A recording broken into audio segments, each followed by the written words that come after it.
আগামী 16 August BNP সরকারের বর্তমান মেয়াদের প্রথম 6 মাস পূর্ণ হতে যাচ্ছে। এই সময়কে সামনে রেখে মন্ত্রিসভায় বড় ধরনের রদবদলের আলোচনা জোরালো হয়েছে রাজনৈতিক অঙ্গন ও প্রশাসনের ভেতরে। বাদ পড়তে পারেন কয়েকজন, আবার গুরুত্বপূর্ণ মন্ত্রণালয়ে আসতে পারে নতুন মুখ। আলোচনায় রয়েছে বিএনপির কয়েকজন হেভিওয়েট নেতা এবং শরিক ও সমমনা দলের নেতারাও।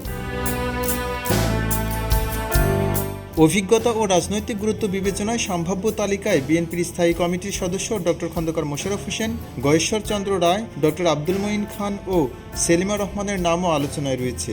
এছাড়াও নতুন মুখ হিসেবে আলোচনায় আছেন বিএনপির মিডিয়া সেলের আহ্বায়ক অধ্যাপক ডক্টর মওদুদ হোসেন আলমগীর পাভেল, সিনিয়র যুগ্ম মহাসচিব রুহুল কবির রিজভী, চেয়ারম্যানের উপদেষ্টা সৈয়দ মোয়াজ্জেম হোসেন আলাল, হুইপ এবিএম আশরাফ উদ্দিন নিজান ও রকিবুল ইসলাম বকুল।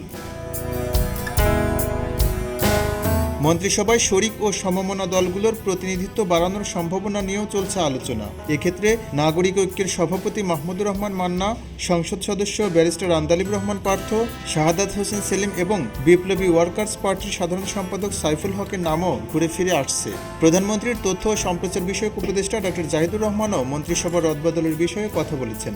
মাননীয় প্রধানমন্ত্রী একটা মন্ত্রিসভা তৈরি করেছেন, একটা উপদেষ্টা পরিষদ তৈরি করেছেন। এটুকু ওনার সাথে কথা প্রসঙ্গে আমি যতটুকু বুঝি, ওনার যদি কখনো মনে হয় যে কেউ ভালো পারফর্ম করতে পারছেন না, তার জায়গায় দপ্তর পুনর্বন্টন অথবা নতুন কাউকে দেয়া, এগুলো যদি প্রয়োজন মনে করেন তিনি সেটা করবেন। 6 মাসের মূল্যায়ন শেষে মন্ত্রিসভায় কারো দায়িত্ব বাড়বে, কারো কমবে, আবার কেউ কেউ হারাতে পারেন মন্ত্রিত্ব, এমন আলোচনাও এখন তুঙ্গে। তবে আলোচনায় থাকা এসব নামের কোনোটি এখনও চূড়ান্ত নয়। শেষ পর্যন্ত প্রধানমন্ত্রীর অনুমোদনের পরই স্পষ্ট হবে কারা থাকছেন, কারা বাদ পড়ছেন এবং মন্ত্রিসভায় কারা যুক্ত হচ্ছেন। এম রহমান, খবরের কাগজ, ডেস্ক। খবরের কাগজ, নিখাত, নির্ভীক, নিরপেক্ষ।